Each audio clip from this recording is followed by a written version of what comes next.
Last discussion. It's amazing how hard it is to do something so, like economically, it's the cheapest form of energy. We have increasing energy demands. We have land that we own and that can't be used for anything else. We even have a permit for part of it already done. And it's awful. Well, it is crazy. It is funny though, the Duke CPO was Miami. Somebody worked that. I know, this is, no, but, I was often wondered with that. December billing, so I'm expecting to see 9 to 10 cents. Okay, you will call the roll for the regular meeting, please. Thank you. Mr. Bracken? Here. Ms. Franklin? Here. Ms. French? Here. Mr. Prithridge? Here. Ms. Ragu? Here. Mr. Smith? Here. Mayor Snavely? Here. Excuse me. We will now do the Pledge of Allegiance. If you'd like to join us, you're welcome to. I pledge allegiance to the flag of the United States of America and to the republic for which it stands, one nation, under God, indivisible, with liberty and justice for all. Thank you very much. And I would entertain a motion to approve tonight's agenda. So moved. Second. It's been moved and seconded. All those in favor indicate by saying aye. Aye. Opposed? All right, thank you. We'll move to public participation, and the first thing we have is a vacancy on the Civil Rights Commission. It's a regular term ending June 2028. Is there a nomination? I'd like to nominate Wyatt Holmes. Okay, is there a second? Second. Okay, are there any other nominations? All those in favor of appointing Wyatt Holmes, please indicate by saying aye. Aye. You're appointed. Thank you. Okay. Next, we have a CARES program presentation.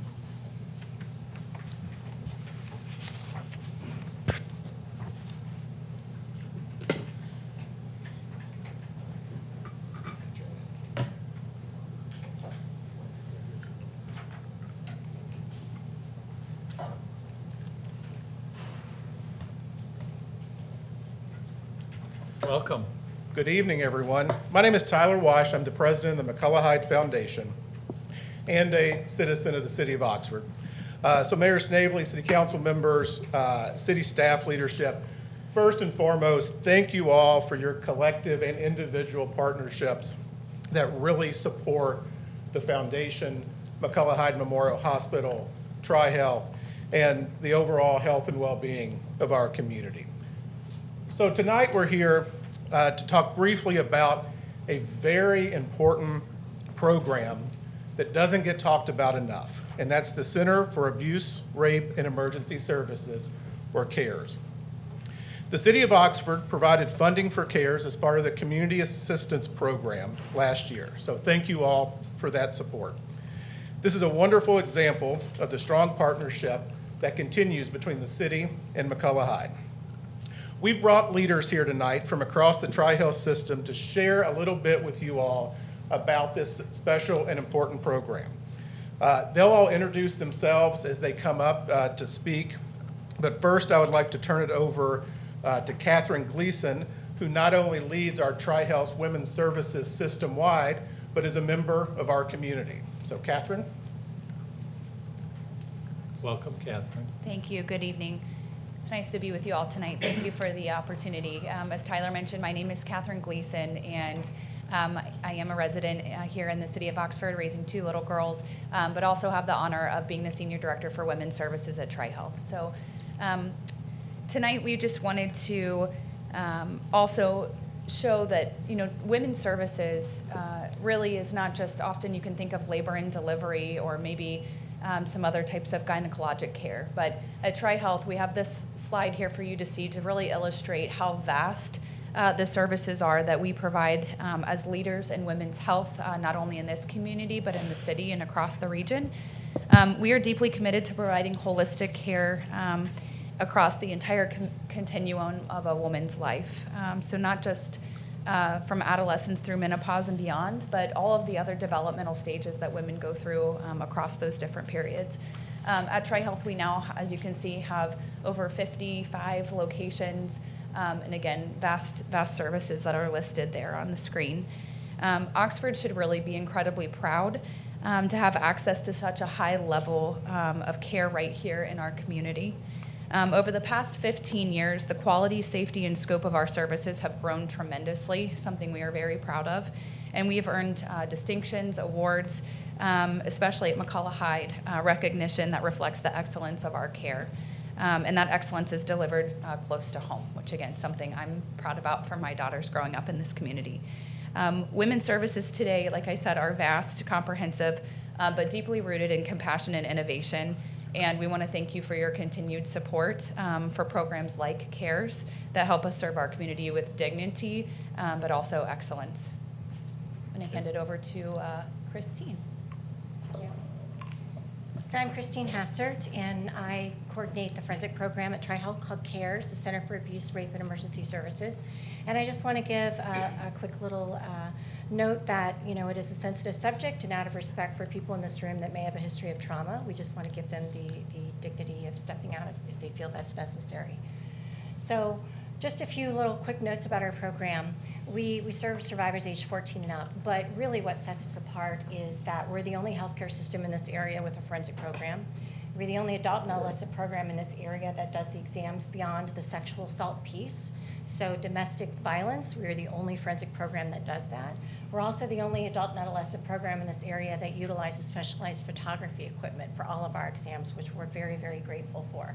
We've gotten many national awards, local awards, and we're very proud of the work that we do. This is a camera that we use that we have stationed over at McCullough Hyde as we speak. It's a Cortex Flow camera system, and any one of you can look that up online if you want a little bit more information, but we call her Flo. And she does a lot of amazing things, but the thing that we're really proud of the most is that we saw a lot of our darker skinned survivors. We would see a bruise, we would see a scrape, and then we would take a picture and it would just disappear. And so what Cortex Flow or Flo does is she has contrast software photography where we can give better definition to the injury that we see with the naked eye. So it doesn't change the blueprint of the original photo, but it just gives more validation. We just had a case in Butler County successfully prosecuted last week using some of our contrasted software photos. We saw in the fiscal year 25, we saw 24 forensic exams at McCullough Hyde. Most of those were sexual assault, but we also know that sexual assault is one of the most underreported crimes. So we anticipate that those numbers probably are not very accurate, unfortunately. But as we continue our community outreach, we've gone to the universities, we've gone to the police departments, first responders, prosecutor's office, to bring them more awareness of things to look for, how to serve the victim, how to preserve evidence, trauma-informed care, strangulation, all of that. We anticipate those numbers and volumes to grow. And everything that we do, the forensic exam itself can take about 2 to 4 hours, and it is free to the survivor, including HIV medications, preventative antibiotic medications. Those are all of no charge to the survivor, so we're very proud that we're able to offer that.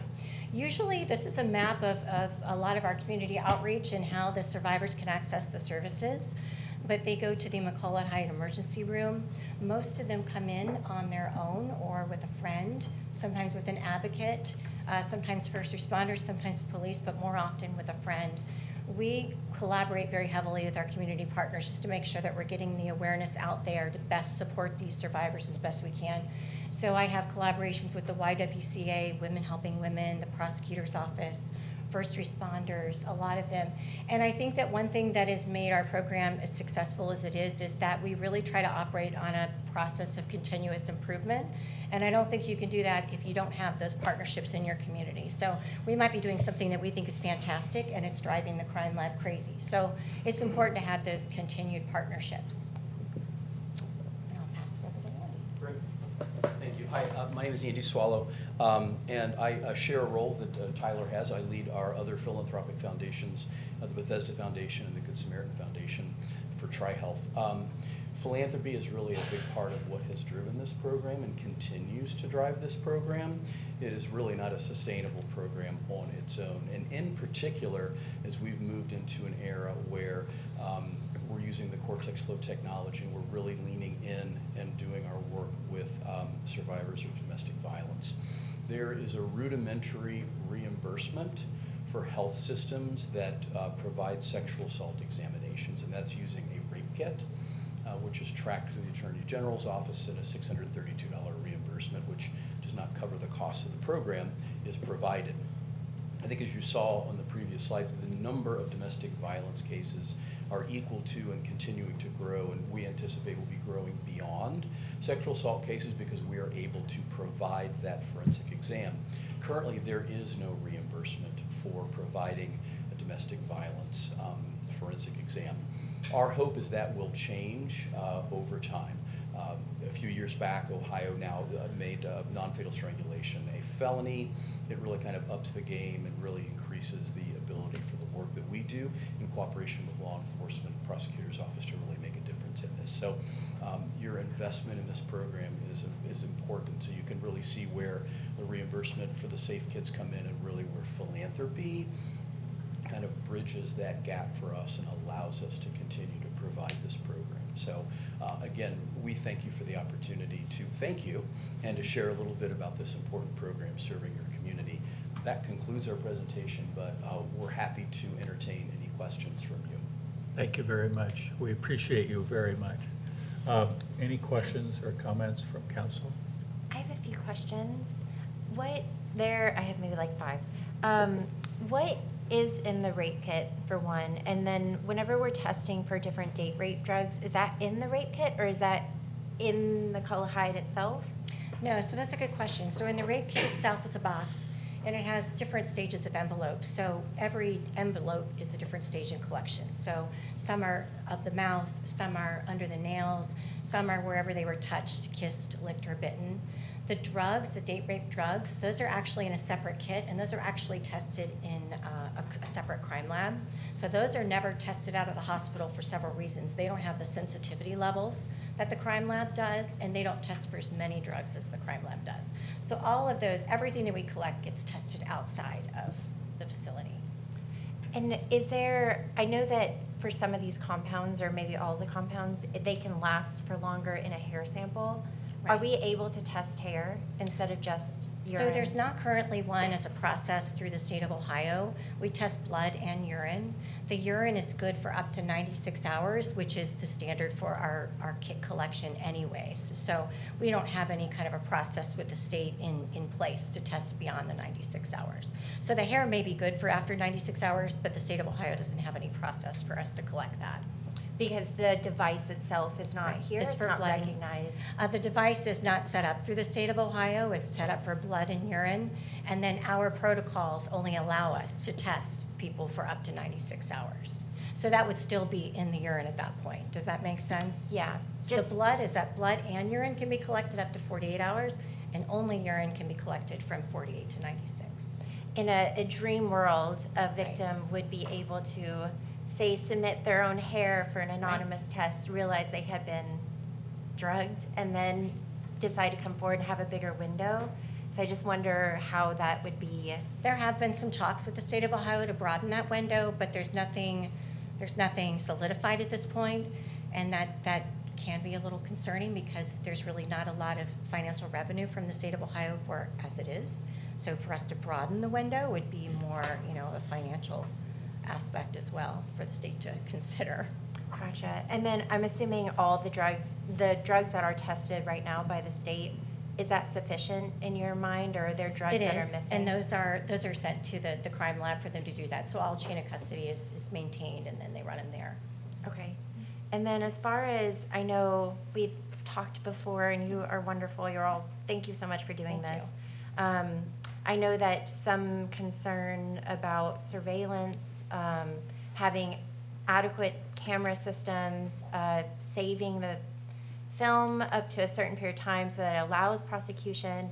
Is there a part of your program that helps advocate for that kind of safety, the public safety in Well, bars I think when and it comes clubs? to surveillance, I think I would leave that up to the experts, being the law enforcement, to really, weigh in on that matter.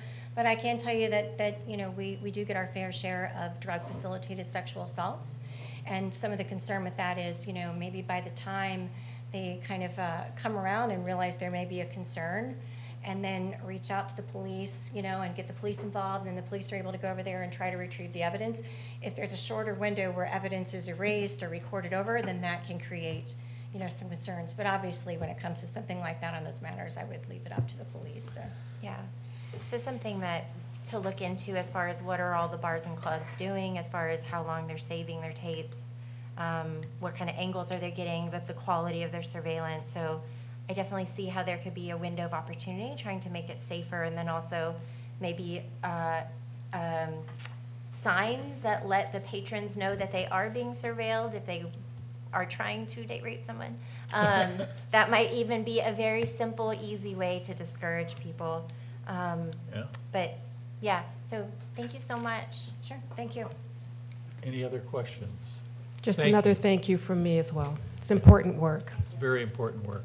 And I also think that some of those timeframes are important for people to know. Like, it's not a moment in which you would be thinking in terms of an hour countdown.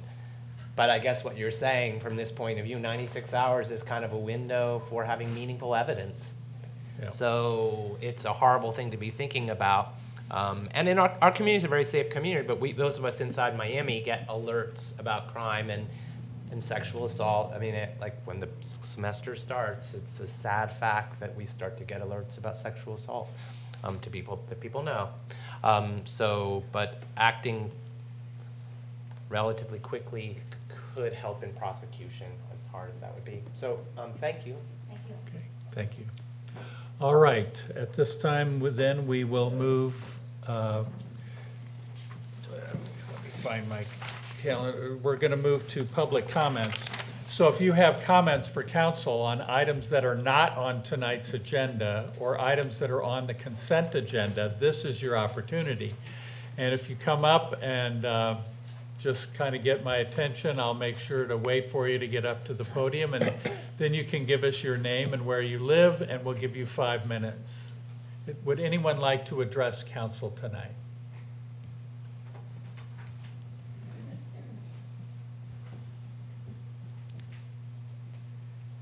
Welcome. Thank you. Ann Fuhrer. I live on Dana Drive in Southern Knolls. I attended the work session tonight on the city's consideration of developing solar, and I was excited to come and listen to what you were talking about. I'm a property owner. We have 17 solar panels on our roof, and so I understand a lot of the benefits that you're talking about, the importance of it. We're not at Peggy Brandstrader yet. We're not at zero or generating for the grid yet, but our bills are much lower than they were before. I heard the frustration you were talking about with the landfill, and my ears especially perked up when I heard Councilor Prithridge mention the word tax. And I wanted to just address that briefly. I'm hoping that Kathan and Caitlin heard that too, discussion.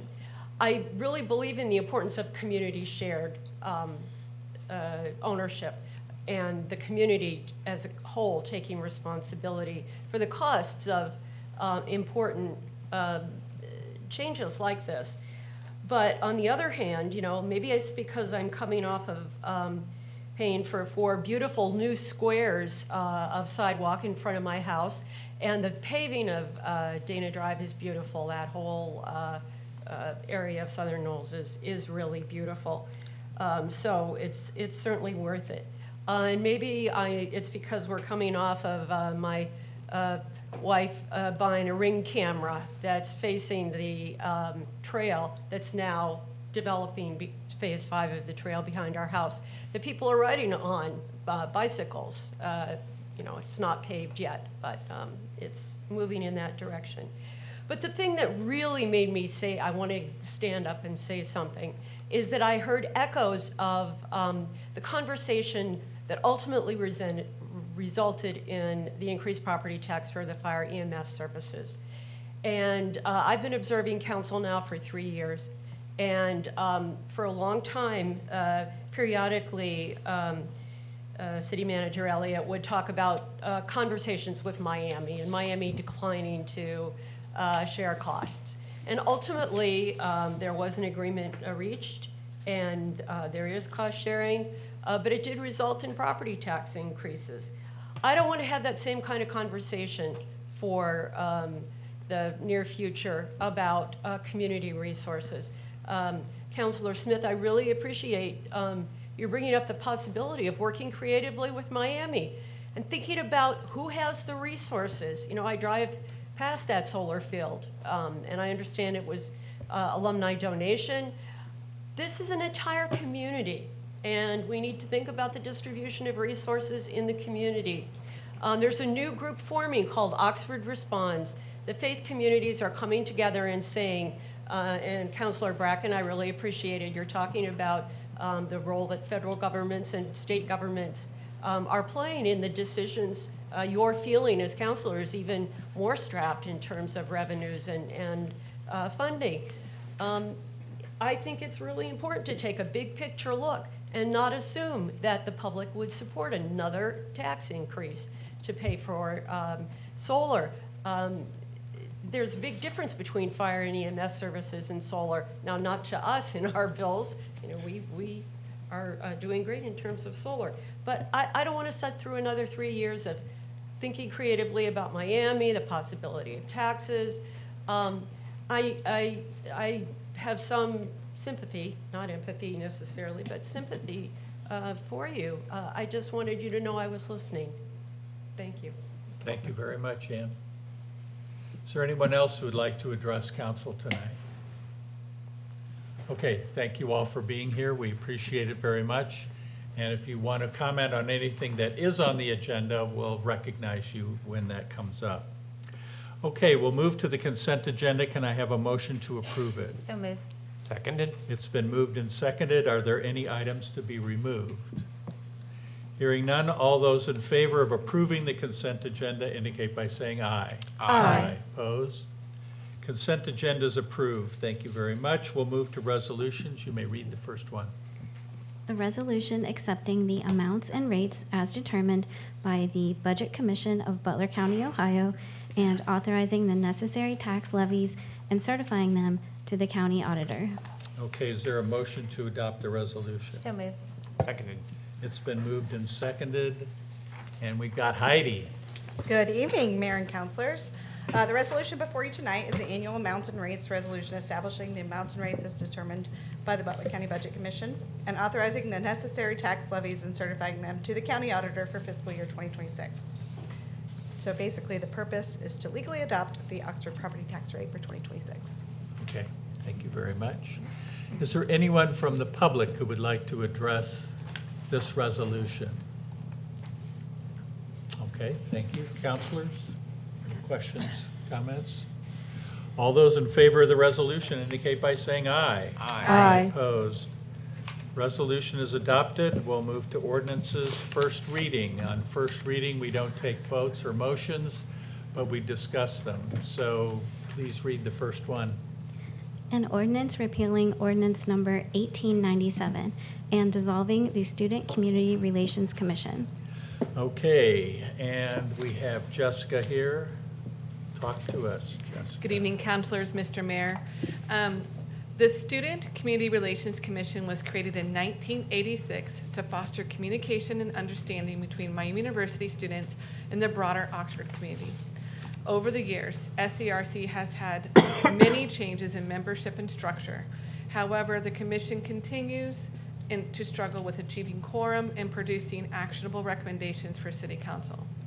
At the same time, the City of Oxford has significantly strengthened our direct working relationship with Miami University, including the President's Office, the Office of Student Life, Miami Activities and Programming, and the Associated Student Government. These partnerships have proven very effective in addressing student and community issues and fostering open dialogue.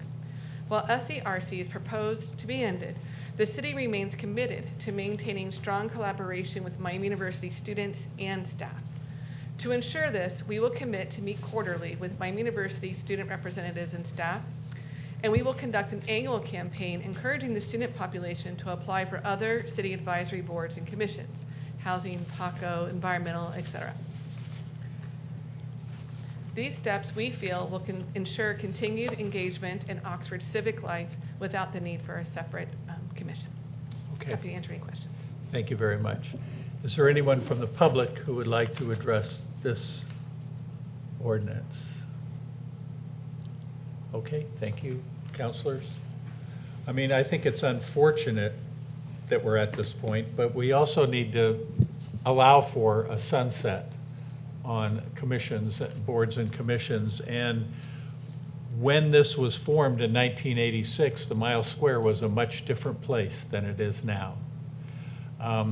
It was majority year-round residents, and now year-round residents live on your street, and one over. That's about it. They're here and there. I know where most of them are, and it's a much different place than it was at that time. And every member that I've talked to has indicated that maybe it's time. So that's background for people. Any other comments or questions?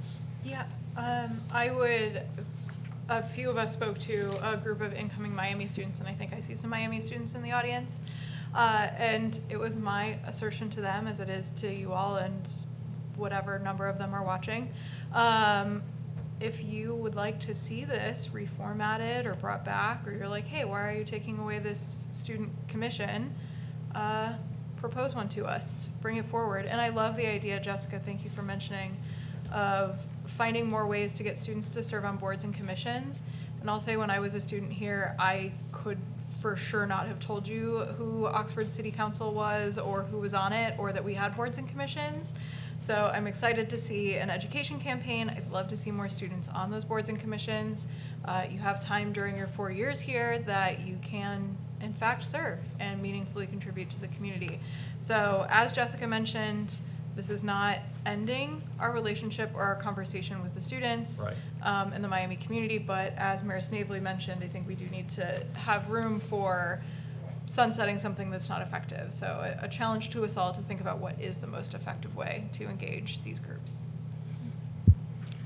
I'll also say that sometimes I think just the existence of something can give a sense of comfort, but sometimes false comfort that something is happening, right? So this thing exists, therefore it must be effective, without really understanding that it actually is no longer as effective as it once was.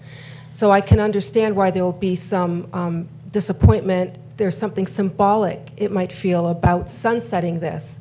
But if it's just there in name and gives people a sense that there is a commission, even if it's not functioning appropriately, I think it's actually better to sunset, even if it creates more conversation between the community and the student body who are part of this community, that would maybe revive it in a way that can be more effective in the future.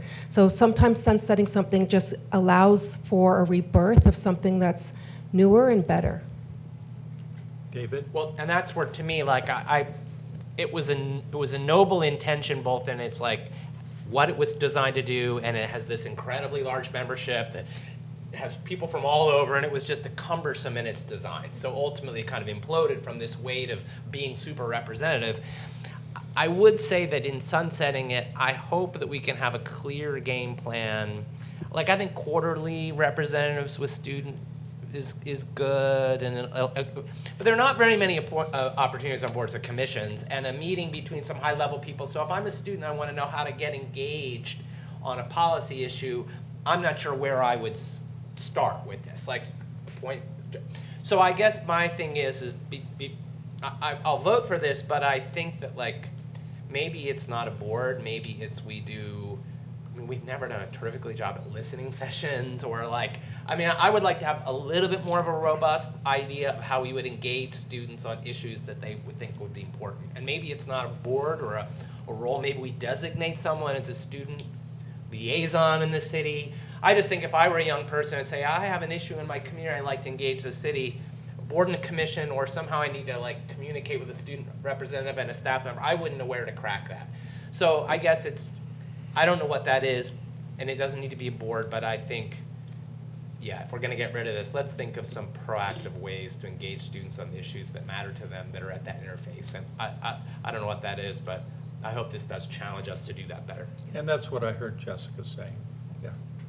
Yeah, I've spoken to the student government before. I know you have, Bill, probably several of us. I wonder if it would be effective to have a State of the City talk once a year. You know, there's a State of the University, State of the Union, maybe give a rundown of what we're working on and have some talk after that with the people who represent Miami and the students firsthand. Yeah. Okay. Thank you very much. We will move then to the second one. An ordinance amending the official zoning map of the city of Oxford, Ohio for approximately 18 acres of land generally located at 1701 Lake Forest Drive from multifamily residential district to single and two-family residential district. Okay, and we have Sam here to talk to us about it. Good evening, Mayor and council members. This is the first of 3 Planning Commission recommendations from the last Planning Commission meeting.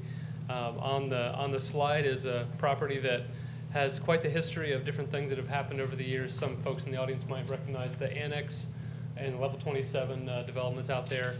We're talking about the property on the east side, and this request is to rezone what is currently a portion of is R4. This is on behalf of Four Leaf Development, brought forward by Etta Reed from Bear Becker.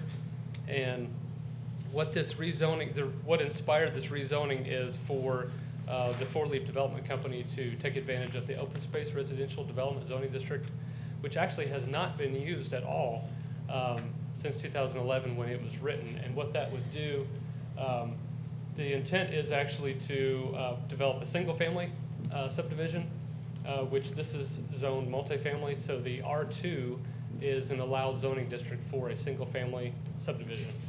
And the open space residential development district requires a little bit more open space and does allow some reduction of lot sizes, some increases of lot coverage, and it just so happened the way the regulation was written, it could not be utilized unless the rezoning happened. So the original intent many years ago was to have multifamily out here. Their desire is to actually do single family. In order to do that, they needed to rezone. So next slide is what that would look like. So kind of alternating back and forth from current zoning to proposed zoning.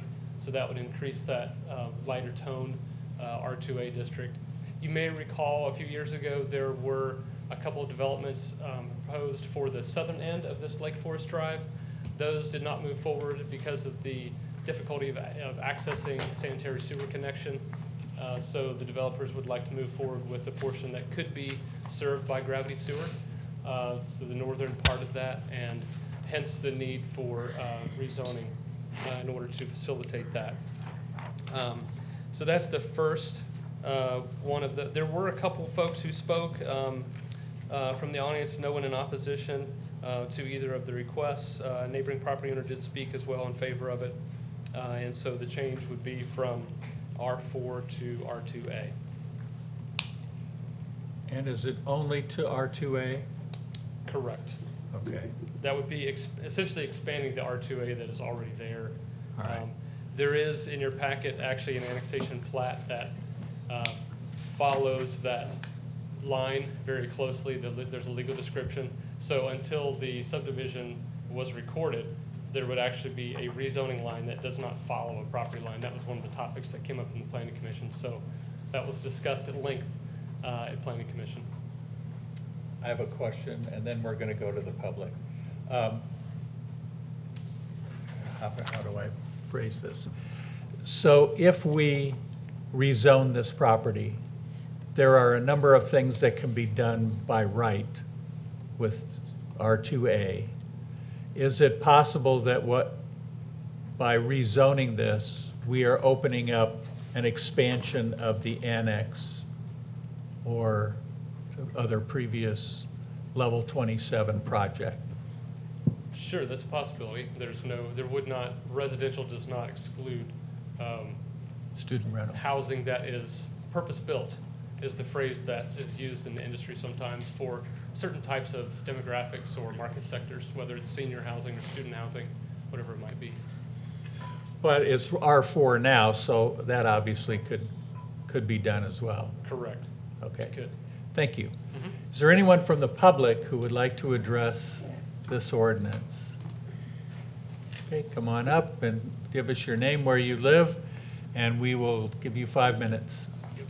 Hello, my name is Wyatt Holmes. I live at 616 South College Avenue, and I believe the council should vote against rezoning Lake Forest Drive to R2A. Instead, we should keep the higher density R4 zoning or rezone to mixed use so that people who live in the nearby apartments and houses can have somewhere within walking distance to shop and eat. I believe Four Leaf Development is trying to install manufactured homes that will sell for far more than they are actually worth. It makes me nervous to see a developer want to lower the amount of available housing in an area. It means they would like to collect as much profit as possible while building the fewest amount of homes. Four Leaf Development wants to farm the wealth from this prime real estate in the southern corridor without giving anything back to the community. Four Leaf Properties is a subsidiary of Four Leaf Companies, and they sell inexpensive manufactured homes while also renting out the land that the home sits on. These developments are touted as a cheap way to own your own home, but that's not exactly the case. These homes are often hastily built, not made to last, and made to maximize profits. If you would like to see the two developments that Four Leaf Properties has constructed in Ohio, please see West Unity Estates in West Unity, Ohio, and Dover Glen in Wauseon, Ohio. What Four Leaf Developments is proposing today would be most similar to what you would see in the West Unity Trailer Park. 30 to 40 homes, all on separate lots, gray and brown road with no parking lot, no amenities for people to walk to. The proposed Lake Forest Drive development is also a half-mile walk to the 3 nearest stores, a gas station, a sandwich shop, and a dispensary. There will be nowhere of interest for the residents of this development to get to without driving.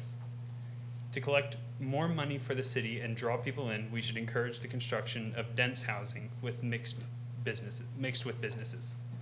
I believe it would be better to rezone Lake Forest Drive as a mixed-use development, like on South College Avenue with the CVS and the cafe. This would allow for more homes to be built, restaurants and shops to be open closer where the people are, and gives residents another public space to go out and enjoy. Building shops closer to the annex will make it easier to go out and get food without relying on a car. And the R3 is the only bus route that goes through the annex. None of the O routes service the annex. Anyone who wants to go out and eat past 9 p.m. will need a car or have to bike or walk 2 miles. Maintenance and groundskeeping is important, but having an HOA to control the public areas of the park will lead to high costs for the residents, while incentivizing the HOA to spend as little as possible on the maintenance. Letting this developer build just 34 single-family homes instead of dozens of affordable apartments will cost the city of Oxford more to maintain the roads and sewer lines than they will collect in property taxes. It will also distance businesses from our neighborhoods and drive up costs of other single-family homes in the area. The rezoning of this lot will result in less dense housing, bringing up the price of nearby homes, and will cost higher in maintenance. And Lake Forest Drive is the last parcel in the southeast corner of Oxford, and it will be prime real estate for future Talawanda and Miami University students. It should be welcoming for people coming from the south, not like dreary trailer parks Four Leaf has built in other cities. Thank you very much. Appreciate it. I would remind people that we're going to be looking at the proposed development next, and the next ordinance. Good evening, Etta Reed with Bearbecker. I'm here on behalf of Four Leaf Development this evening, and really we have no questions with what Sam presented. We're on board. I don't have a formal presentation for you this evening on either of our cases. But I did want to clarify a number of items that the previous gentleman had mentioned. Four Leaf Development has owned this property for over 20 years. I myself have been working with them for 22 years on this piece of property. They are local. All of the owners are local to the city of Oxford. And you all know them very well. They've developed most of this property and others within the city. They are not looking to do pre-manufactured homes. The homes will rather be customized to the buyer. And the HOA would be a requirement really to maintain the beautiful amenities of the trail, the clubhouse, and the pond. I mean, it's very common in developments of this sort to have those. And so they'll obviously manage the HOA fees so that they are affordable to the residents. So with that, I'm here to answer any questions you may have on either of the cases. Okay, thank you, Etta. Appreciate it. Is there anyone else who would like to address this one? Okay, thank you. Counselors? Questions, comments on the rezoning? I'll just, as someone who's been around this for a long time, you know, I would say that the R4 zoning was the product of a development agreement around a kind of grandiose vision of development that would surround a future roadway. We wisely said no to the roadway. A lot of the development came anyway, but I think that the R4 development, and this is, we've grown more accustomed and friendly with density than we were 20 years ago. But even that, and I'm a big density person, there are good contexts for density and less good contexts. And in a non-walkable location to the campus, like I was always personally hopeful that when we do rezoning, we're gonna have to look at this R4 because it's not an appropriate zone. It was never supported by our comprehensive plans. And while it provides, you know, the densities, it's also a sensitive site. It's not walkable. There's there are places where the density is better. So the fact that the applicant wants to voluntarily downzone to something that is probably more appropriate to the context is a win for the city. It saves us. I think this was a conversation we were going to have anyway in our rezoning. So I think that there are definitely debates about I think we all want to optimize land uses. We want affordability, but in this circumstance, I think it aligns with our plans, and I think this is, and it will ultimately yield development, conservation development. So, which is a form of our code that we've not ever really, no one's acted on, but it ensures a lot of protection of open space. So it's kind of more appropriate for this context, which is kind of at the edge of town with ravines and ponds, and so I'm totally in support of this. Thank you. Sure, I'll speak Our on this other too. planning representative? I don't like downzoning. I want more density. I want to provide as many houses as we can with recognition to environmental, historical, and other things that we value a lot. But this makes sense for multiple reasons. And generally, when I look at zoning, it's not always written this way, but you would think you would have up to a certain amount rather than stuck within that. And when you're within the current level that it's at, there are a bunch of restrictions with it that make it very difficult to develop at all, which means, and this is sat for 14 years, you might not get anything from it, which hurts the housing market more than anything. So. Okay. I have a question.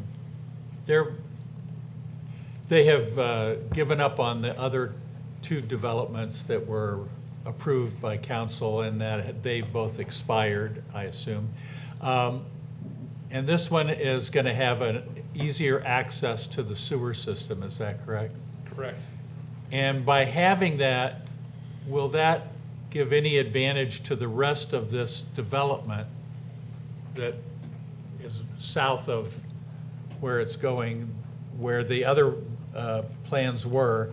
Will that help connections to the sewer for them, or are they still in the same bad situation? It's still the same situation. It's more of a cost issue, so this would essentially allow them to generate some revenue in order to hopefully eventually be able to pay for the rest of the development to happen.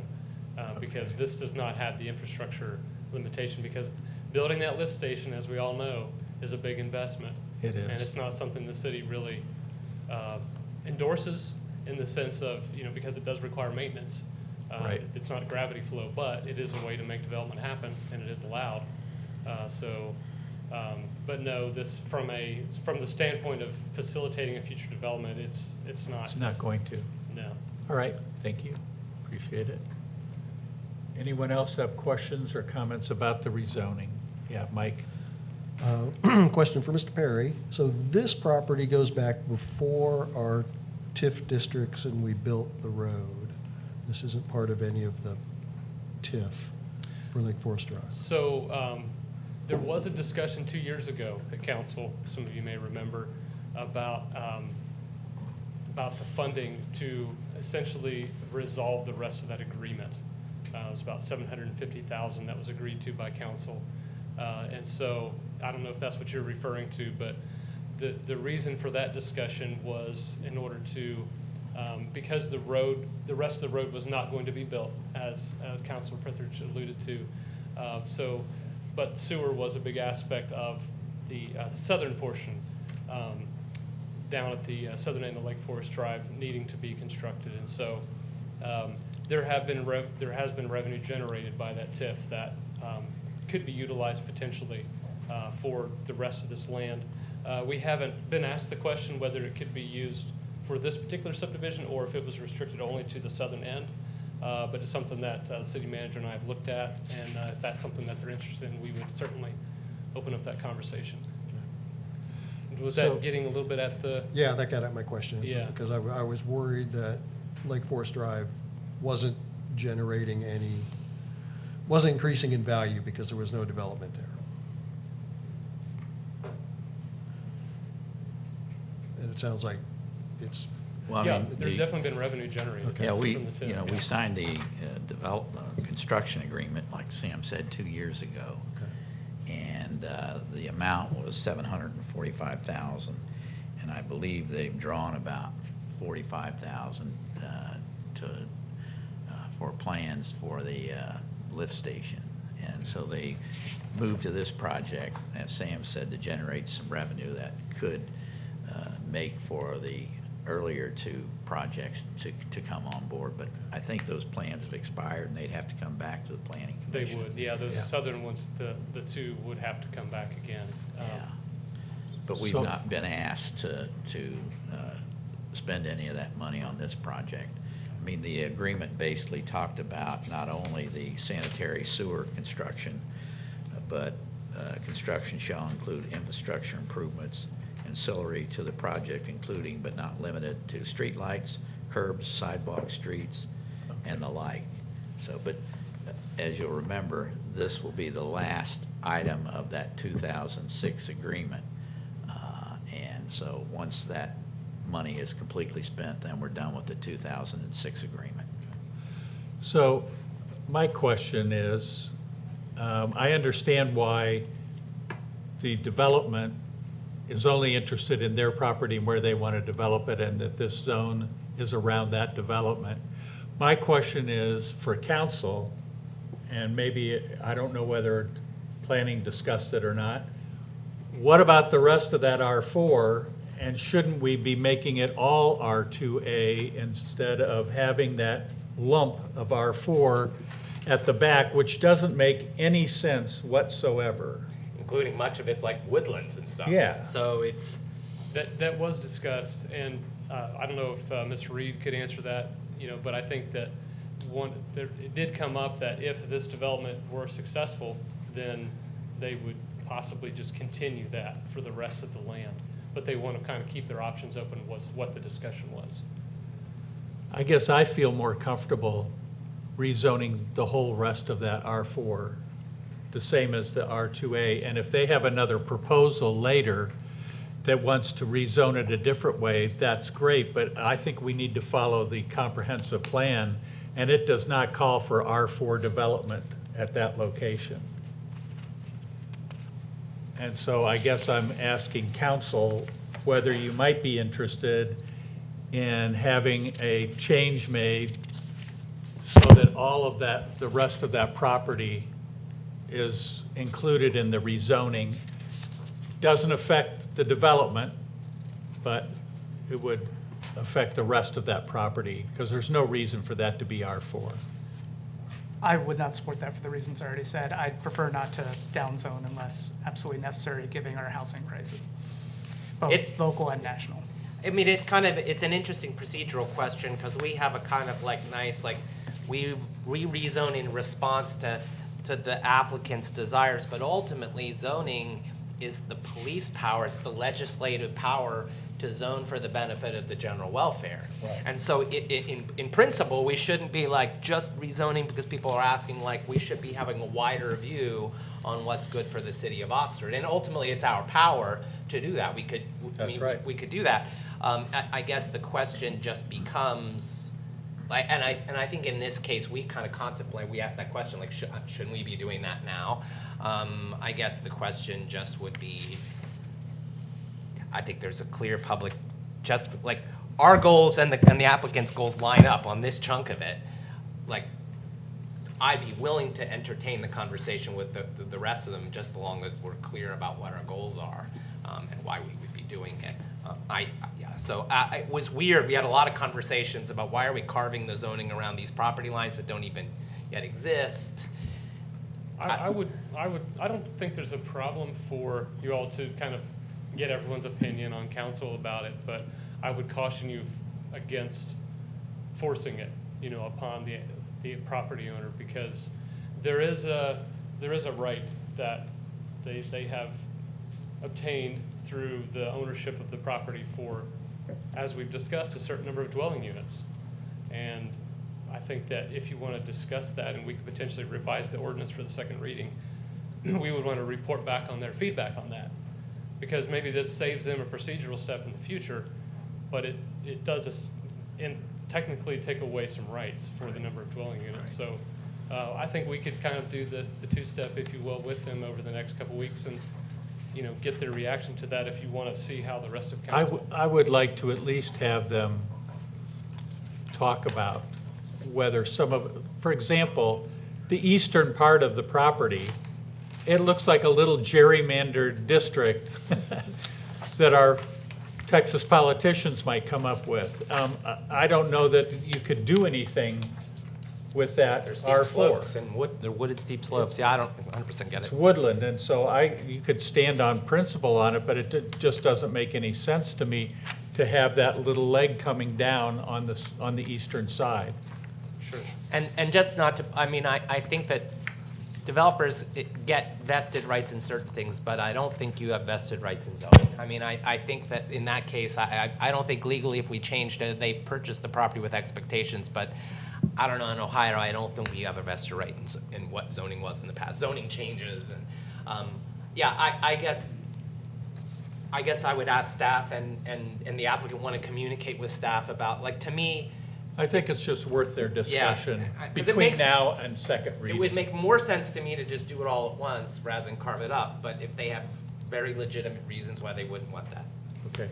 I see Etta standing up, so I'll let her address it. If she wants to. Well, I'll keep it short. The owner's not here this evening. I really would prefer not to make a comment on his behalf. That's why we wanted them to talk But I in would between. definitely know they would be agreeable to meeting with Sam and Zach to talk about it. Yeah. We're willing to talk. I'll leave it at Good. that. I think that's all I was We'll asking See where it for. goes from there. Yeah, that's all I'm asking for. I respect the owners. I know the owners, and I think that they may think, hey, that could solve a future problem as well, potentially. And I just don't see, even if they don't do the whole thing, I just don't see the eastern part at all. So, thank you.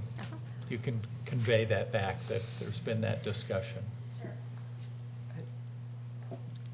Any other questions? Would it hurt would any other members of council like to speak up, whether they'd be in support or against downzoning the rest of it? I'd be in support of that, just because I think it makes more sense, although that. It's consistent with the looks messy, comprehensive but- plan. I think you could argue that, but. Yeah, because I'm in both favor ways. of higher density housing. I just don't think this is the location for it, is all. I do think that around campus, yeah, I think that's where you want more density and close to town, but I don't know that we need it out here in the woodlands. I'll take as much as I can get. Yeah, I understand. I'm open to having the developer have a conversation with the city Yeah, staff. I'd just like them to and- yeah. talk.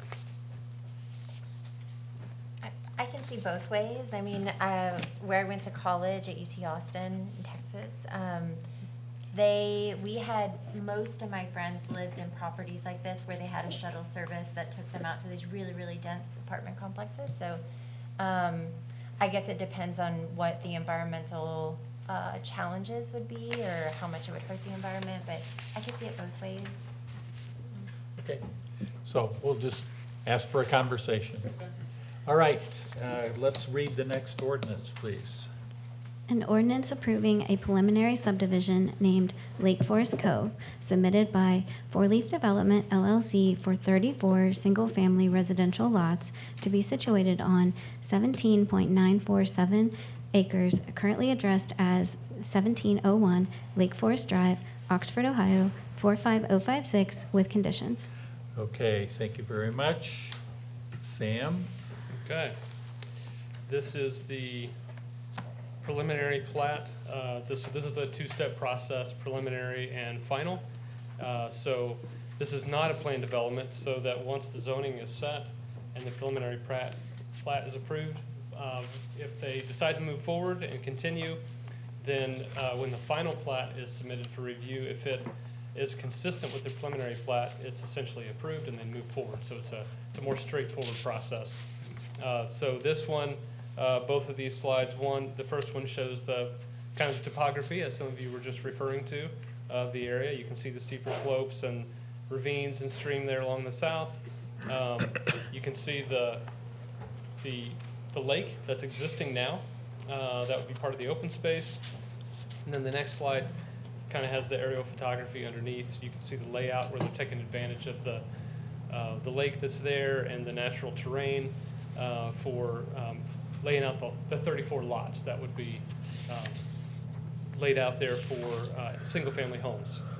These would be public streets, and as has been consistent with several previous developments, reducing the street width to 28 feet. That just to conserve on the infrastructure that's being maintained, and still providing the public services of the street maintenance that would be accepted by the city after it's completed, with a cul-de-sac there as well, and then another street spur connecting back to Lake Forest Drive. And then there's actually an existing home that has already had their driveway access moved once before, but it would be moved again and be accessed from the cul-de-sac. Where the is that cul-de-sac. home? It's way back in the woods, off to the east there. It's off the map. It's not on this map? No, it's, so Okay. if you see this driveway. You can see it faintly on the Okay. second All right. diagram. Just barely on there, yeah. I guess you're right, yeah, that's true. So just a little bit on the edge there. Okay. Yep. I do have one question, and that is, I noticed that the spur that comes down, Uh-huh. the north-south part of the development, is lined up with the other street. Is there an intention to connect that? No, there's a pretty big topographical change there between those. On the west side, as you see there, I don't remember what the street name is there, that private street, but it drops quite a bit. There's a hammerhead turnaround there. Magnolia Drive. Magnolia. I was going to say Magnolia. I knew it's a tree name. Thank And you, it's a Deb. private street, Yeah. too. Okay, yeah. So it does line up. That would be nice if there was if that was extended there. Always but- look for connectivity. Yeah, I appreciate I that. believe it's a private street, isn't it? It is, yeah. Yeah, Right. South Point Parkway is the only public one there. Okay. And then on the west side. And then all the street trees, and you can see they've added the front yard trees that will be required as well. So a lot of new trees would get developed. And then you can see the walking path that would be connecting through and around the new subdivision as well, the dash line. Yep. Okay. And then there's a a clubhouse, which is essentially a place to pick up the mail, there on one side, up to the north. All right. Thank you very much. Is there anyone from the public who would like to address this one? Come on up. Jim, welcome.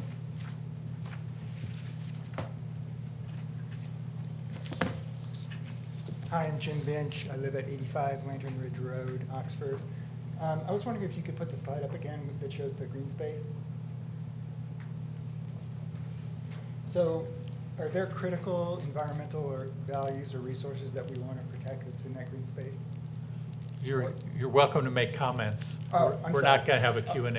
Okay. So the comment that I want to make is, if those are important resources that we want to protect, then my comment is that the developer should be required to put conservation easement or some other type of permanent protection on those resources so that they can't be developed in the future. If they're not protected by a conservation easement or some other kind of deed restriction, then they could be developed in the future. Okay. That's my comment. Thanks. Thank you very much, Jim. Appreciate it.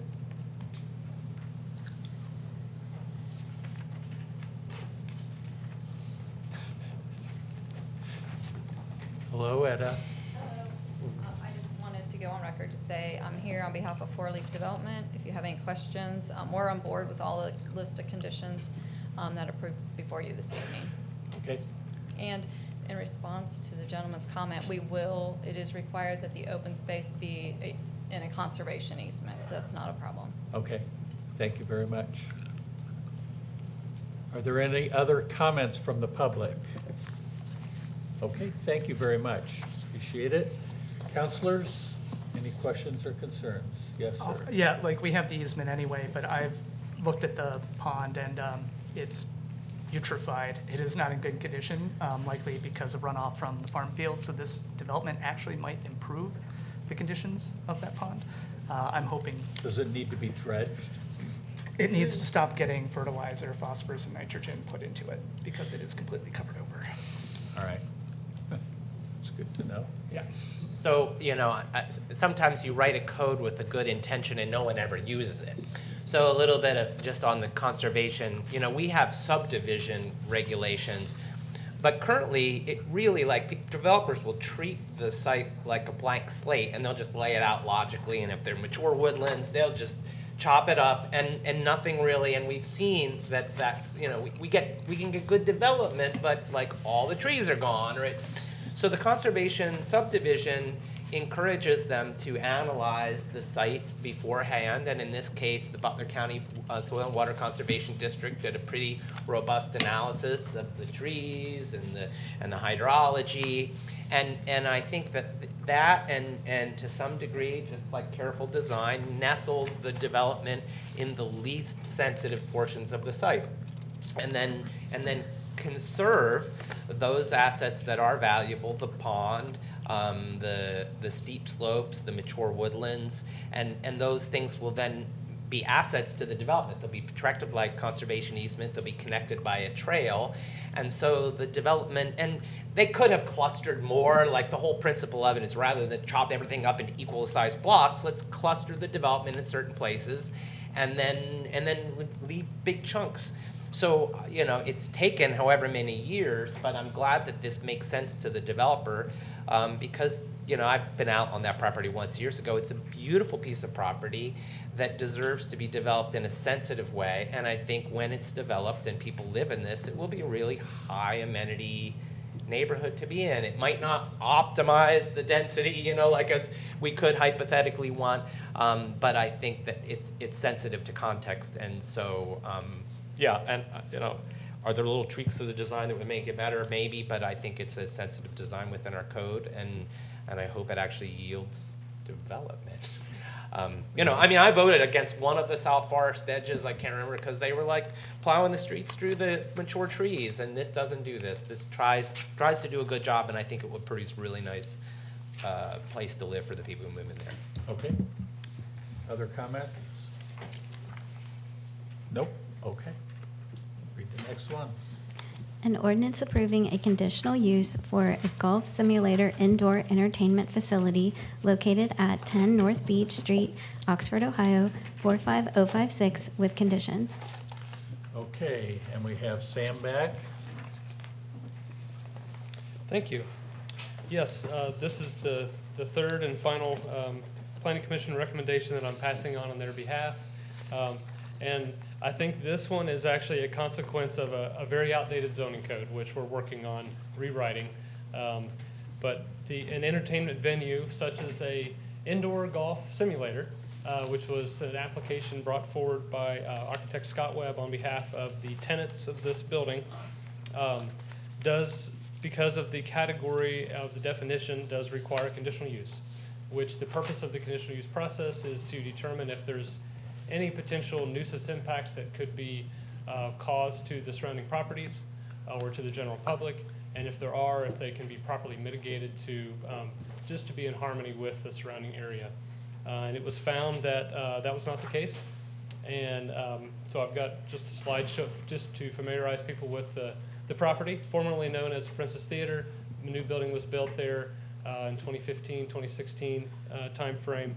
And the ground floor tenant space has been vacant ever since. And so local entrepreneurs that own Ox Vegas Chicken and Fitness on High, a new business, are looking to open a third business here.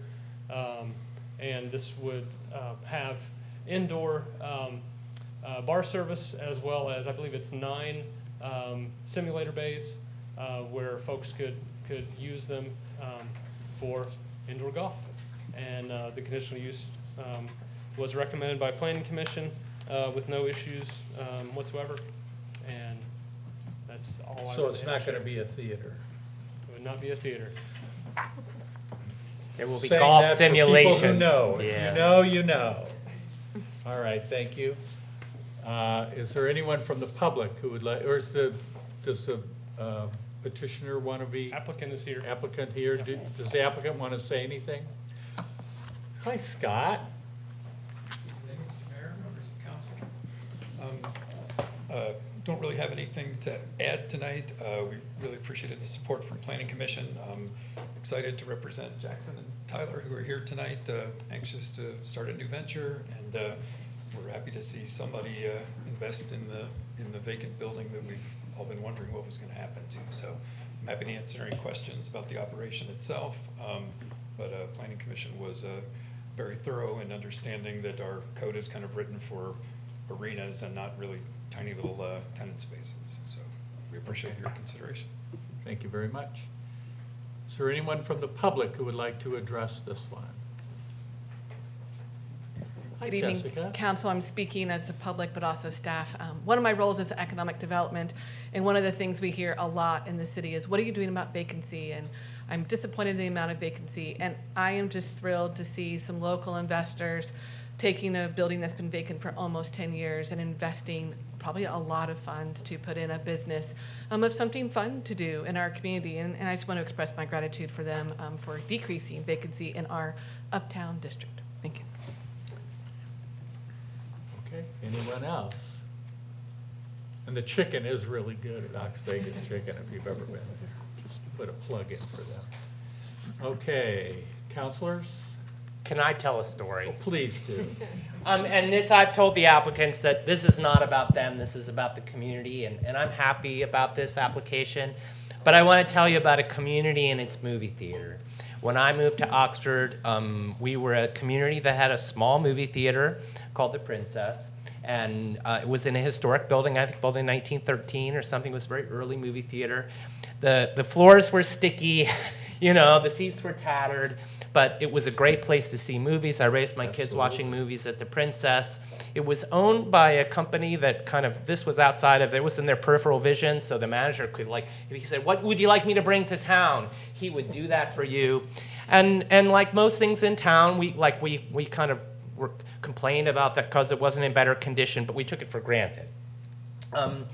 The big company that owned the theater, they had started with that theater, but they proceeded to acquire a lot more theaters, and they decided to sell that bunch of theaters to somebody else, and that somebody else didn't want The Princess, because it was kind of this odd lot. Miraculously, it was offered the city of Oxford for free at the time, But the city of Oxford, I wasn't on council at that time, hesitated to try to decide what to do. And while in the process of making that decision, the lights went down on the Princess and the bidding war began among all of the big property owners who could see the value of a piece of property uptown. The people who can see the value of a piece of property uptown are typically those people who are trying to build student housing, and the people who ultimately bid up the value of the property. The city did get in the bidding war, and we tried to still acquire it for something, not for free, but eventually the price was too high for the city of Oxford, and local landlords acquired it. To their credit, they ran a movie theater for a little while. We told you right from the beginning that they weren't in the movie business, but they ran it for a little while, and then there was a fire, and then the property sat sad and vacant with the spilled popcorn machine for years. And then, not surprisingly, those of us in Oxford who had fought to try to save the Princess, Councilor Franklin tells the story of how that drew her to council. I remember creating the Save the Princess Facebook page that, I've never seen anything blow up so virally, how much it meant to people. It was an incredible fight. We tried to save it, but in the United States, when you own private property, you can kind of do with it what you want. And those people who had the property wanted to build, they wanted to build student housing. That's their job. But again, to their credit, they did plan the building around. They asked our HEPC to demolish it, and we said yes because we wanted a movie theater so badly. Coulda, woulda, shoulda. We said yes. It was demolished. We lost the movie theater. We gained student apartments, and we gained a vacant space where a theater used to be. We came really, really close. Alan Kiger can tell you how close we came to an agreement with the owner of the Esquire Theater, the Danbury Group, to operate a theater in Oxford. We had a deal kind of in our hands. It was going to take a partnership. It was going to take capital dollars to build out the site. But the city was prepared to kind of do something. It would have taken some money from the developers. It would have taken a rent agreement with the landlords, and we were on the cusp of having an Esquire S Theater in Oxford, and the landlords went for what they perceived to be a higher value offer from a potential restaurant. And then that's what we are today. So the building we lost our historic theater, we lost the movie theater. And we didn't get a restaurant. And we didn't get a restaurant, and it sat vacant, and I think most of us in Oxford who walk by the theater just do that because it's a sad story of a community that tried, but ultimately we just couldn't pull it together. We, being the entire community, couldn't pull it together. So that's a sad story, but I think having the site vacant doesn't get us any closer to having a theater. And so to see something go in there that can provide an entertainment value that's relevant to 2025, I miss the Princess Theater. I wish we could have saved the theater, but I will be happy to have someone give a go, create something cool. So I really appreciate you guys because it's a big raw gravelly space in there. It's a big investment to get that back to where it can be tenant occupiable. So that's wonderful. Thank you so much. I will still stay by saying if the property owners are out there, and Mike knows what I'm going to ask about, is where's the marquee? And so that's because it's up here and we're about to close the chapter. I want to know where the Princess Marquee is. And then, so I'm happy for you guys. I think this is a great conditional use. For those people who are in the community and have all that, the feelings, the soft feelings and the hard feelings associated with We've already Princess. got an email on it.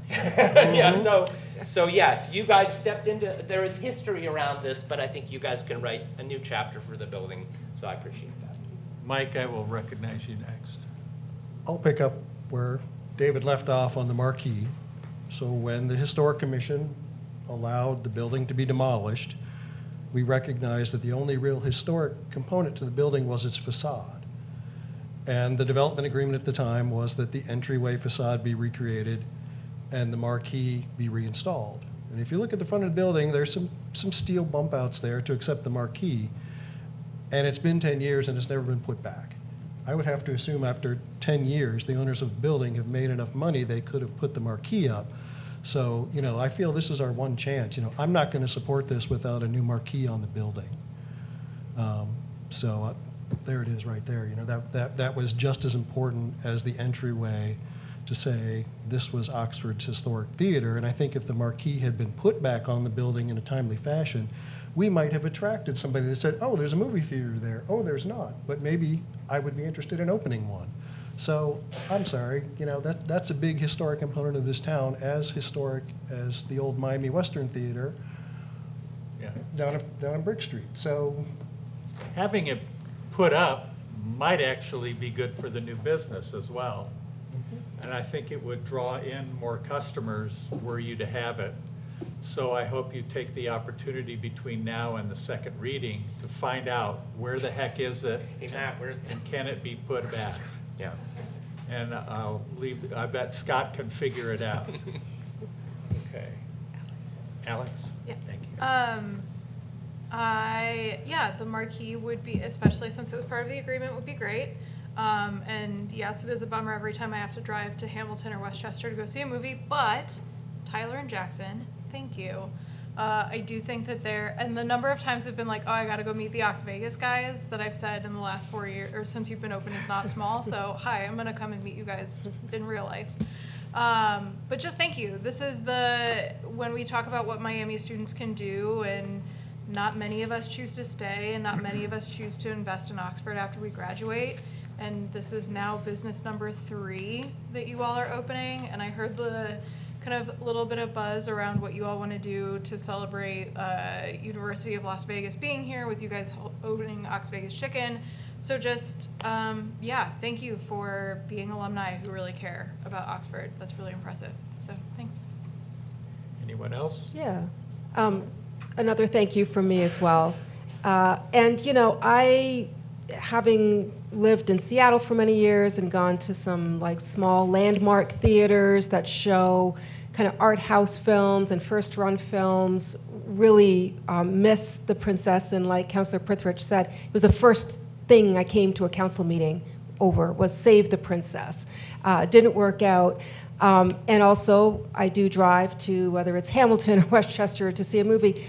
But there have been times when my husband and I have been the only people in a movie theater, even in Westchester and Hamilton. Movie theaters all over the country. Kenwood, yeah, movie theaters all over the country are struggling. Some are closing. It's just a new era. I think it's sad, but I think even, and I want to see the marquee. I would love to see the marquee as well. But I don't know that we would get a theater anymore. I think that time's done. But I'm happy to see this. Thank you. And long live the Princess in our hearts and minds. We can visit the Athena in Athens and dream of what could have been, but you did not here. But this would be cool. Okay. Any other? I think there's a lot of positives up here for you. So, any other comments on this ordinance? Look into that marquee. Just saying, could get you more votes. All right, we'll go to second readings. An ordinance amending ordinance number 3783, supplemental budget ordinance number 5, to make supplemental appropriations for fiscal year 2025. Okay, is there a motion to adopt the ordinance? So moved. Second. It's been moved and seconded. Hello, Heidi. Hello again. We do have a change in the second reading of this ordinance. Additional revenue is needed in the amount of $132,294 to account for the return of the money on deposit with Butler County Clerk of Courts for the properties in negotiation in regards to the Oats Trail. So we cut the checks to the county issued checks back to us, therefore it's got to come back as revenue. As such, appropriation is needed to cover the cost of the settlement in the amount of $404,000. This creates a net fund increase of $271,706. And it pays, I think, to be very accurate and complete. Congratulations on your award. Oh, thank you very much. Very, very well deserved. Thank you. All right, is there anyone from the public who would like to address this exciting ordinance? No? Oh, okay. Counselors, any comments or questions? Well, we joke, but if you really care about what happened to your city, pay attention to the money. That's one of the You do most gotta pay important things our attention to city does, is to use its taxpayers, the taxpayers' dollars wisely and carefully. Yep. So you guys make it so easy for us. We always win the mayor was, we qualified for this award, and we always win the awards for our reports because we watch every dime we and care. penny carefully, and we spend our money carefully, and not something to be taken for granted. We're really, really fortunate. Absolutely. Anyone else? Are you ready to vote? Please call the roll. Mr. Smith? Yes. Ms. Franklin? Yes. Ms. French? Yes. Mr. Prithridge? Yes. Ms. Ragu? Yes. Mr. Bracken? Yes. Mayor Snavely? Yes. This ordinance is adopted. Thank you very much. And we'll move to our next item, which is discussion. The Amtrak project. Yes. Good evening. There we go. Good I evening. get a lot of questions about this. Counselors, Mr. Mayor. Sometimes we would do this as a work session, but we already have a lot of work sessions scheduled the next several meetings, and so this is somewhat time sensitive, and so we went ahead and added it as a discussion. Let's see. Maybe.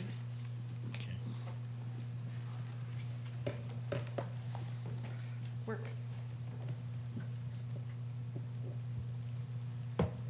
Is my screen frozen? Is it not working? Like, there we go. Okay. I'm beginning. There we go. Okay. My goals for this evening are to explain our project history to date, review our estimated cost overruns, and get your input on the direction. And at a minimum tonight, just some verbal direction on continuing with the design cost. So just real quick history. This has been around for a long time, but Oxford train service was offered from 1859 through 1950, and it was frequently used by students. And then it ended. And Amtrak was begun in 1971, and as soon as 1973, you see Oxford and the county being like, so hey, how about an Amtrak stop in Oxford? But it didn't really go anywhere. And then in 1994, our old train depot was demolished. There was if you read this little article, there was a lot of effort. I have that, see. There was a lot of effort to try to save it, but they just weren't able to get it over the finish line. Then in 2006, you see emails emerge. So how about an Amtrak? Didn't go anywhere. In 2009, you see a letter. How about an Amtrak? And at that time, the Amtrak response was, wah, wah. But, like the good little city that we are, it keeps simmering. We do feasibility studies. We do analysis. We have another letter. Didn't go anywhere. That's all right. And then we have a meeting with Amtrak with All Aboard Ohio, and we write another letter in January 2015. But wait, this letter gets attention. And Amtrak says, yeah, okay, maybe, in March. And we get really excited because this is like a yeah, maybe. So we have a committee meeting, we're all excited about the yeah, maybe. But then the very next month, they're like, yeah, go ahead, we'll have an Amtrak stop. And we're like, oh my gosh, this is amazing. I wasn't working for the city then, but I was tangentially involved. Amtrak's request was a site and station location identification site. We had to own the site. We were going to manage the area. We were going to make sure it stays clean and kept and that kind of thing. And we had to have a funding source to build the platform. And just to remind you kind of where we are, we're looking at the Cardinal line, which goes like right here. And there's our little stop that they put on the map. This is a better image of where the Cardinal line goes. It goes from Chicago to New York. And this is all the different rail lines it's on. The CSX, the Buckingham Branch Railroad, the Norfolk Southern, and then Amtrak's own lines. And you have to cooperate with each of those railroads to do a stop. So the city began a pretty in-depth site review and selection. I was not here, and I could go into it, but I'm not going to. They went all over. They had scoring sheets. They looked at different maps, and they landed on the Nelson Morrow building and behind what is SDS along Chestnut Street. And this is a very early concept design from Counselor Prithridge's class, who really helped us apply for a grant and move this along. This was our original idea, which was this was before Butler Regional Transit even was a concept. We were excited to line up Main Street, and then we were gonna have this nice little sidewalk and a nice, notice this 300 feet platform and shelter. But we dreamed a little bigger, and we said, what if we did this transit hub and we removed Nelson Morrow and we still have our nice little platform with our 300-foot platform? Key being 300 foot. That's going to come up later, can you tell? Yeah. Foreshadowing, Mr. Mayor. So they visited a couple locations. We did site selection and cost estimates, and we did go ahead and select the Nelson Morrow formally with Amtrak. And we got some cost estimates from a couple groups, and this was the range they were thinking. But then we dreamed a little bigger and went ahead and applied for, with the university, and I say we, again, I was not here, but with a Tiger grant, which is a big multimodal grant, a site development program, later renamed the Build Grant. We didn't get it, but we tried really hard together with Miami University. And then in 17, both Oxford and Miami committed funding toward the project. We also got permission, I'll note, not for the site location, but in general support from the Talawanda School District. So then we started, okay, we said, well, who's going to lead this? Is it going to be Miami? Is it going to be Oxford? And the steering committee said, you know, it should be the city. And so the city got together and said, all right, well, who in the city is going to lead it? And in that timeline, you know, we had to develop a request for design. We had to secure funding for the design and the construction. We also had to change Amtrak personnel. And for a moment there, we were wondering if their commitment was in limbo. But we were able to overcome that, and we did do a request for qualifications, and Amtrak did reaffirm their interest in the Miami-Oxford stop, and they came for another site visit. We've contracted with AECOM to do the site design and cost estimate, and we've been working with them since 2019. Our 2020 renderings, we kept with the visionary plan of removing Nelson Moro because we thought we had support from the school district for this. And so you can see this is the new transit hub. It was going to be where you could wait inside. Then we had some up-close parking or just like a drop-off. And then you were going to be able to have little platforms here and catch the train here. And this was some renderings of the initial renderings of what we were hoping for. And this big, beautiful, you know, the buses behind there, and then you were going to come forward and have your platform. We were pretty excited about our multimodal. This is our night vision, or rendering, because the train comes at night. Okay, so we got a grant for construction. We were really excited, just about $2 million. In December of 24, our engineer, Scott Otto, was able to get an additional 10% because of anticipated cost increase. Way to go, Scott. And we continued to work on Nelson Moro, maybe the seniors, other ideas. We were working on a term sheet with Amtrak. We were working on the CSX easement. So a lot of what's going on. And again, just our multimodal. We were going to have buses and cars and trains, and the bike path was going there too. So then we kind of get really into the weeds now. Okay, we've got the funding. It's time to get going. And so we continue negotiations with Talawanda for Nelson Moro. It's important to note that during COVID, one of our key partners did pass away from the school district. And with the loss of that staff person was a loss of what we thought was like, and lessons learned, we had a verbal agreement, not a written agreement. And so in 2023, we were working really hard to try to get Nelson Moro. We worked with Miami. Miami offered to sell Brown Road at the same value as Nelson Moro, even though that was a short sale for them. And they were saying, like, we'll help you renovate it. So it was going to be kind of like an even trade with some funds for renovation. But Talawanda said, no, thank you. It just wasn't possible for them at that time. And so we continued to work on the term sheet with Amtrak, and a term sheet is like the basis of a future like formal agreement with Amtrak. And we worked on this for almost a year. And I said, you know, I really think you guys should cover the lease with CSX. No other platform on the entire Cardinal line pays a lease. Why should we? Or if they do pay, they pay $1. And they were asking us for $7,300 a year plus 2% increase every year. And I really pushed hard on this. And I learned that we are the only news station since the 1970s. And so no one's had to pay a lease for CSX but us. And I also said, okay, if you can't pay the lease, maybe you'll cover your passenger information display system. So we'll build the first one. But any future repairs or any future improvements, I need you to cover. And that sounds like a simple thing, passenger information display. But that's like, a new one's $500,000 plus. It's not insignificant funds. And Amtrak told me no. They said, if you want an Amtrak stop, you pay for all of it. Like, we're going to come to you, but this is your baby. And I said, okay, I'm going to negotiate with CSX.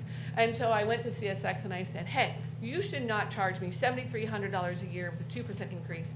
That's like commercial market value. This isn't going to be a commercial area. You should use your property tax value or some other equation. And they said, no, our state law, our federal law allows us to use this market value. Okay, fine, we're going to move on. And so we're working really hard to find a new access point for our multimodal station. And we reviewed SDS, the Oxford Township building, and even our city garage facility. Doug and Mike need to close their ears. I mean, I was even going so far, I was like, we're going to move the city garage. No, millions and millions of dollars. That was not a good use of ideas.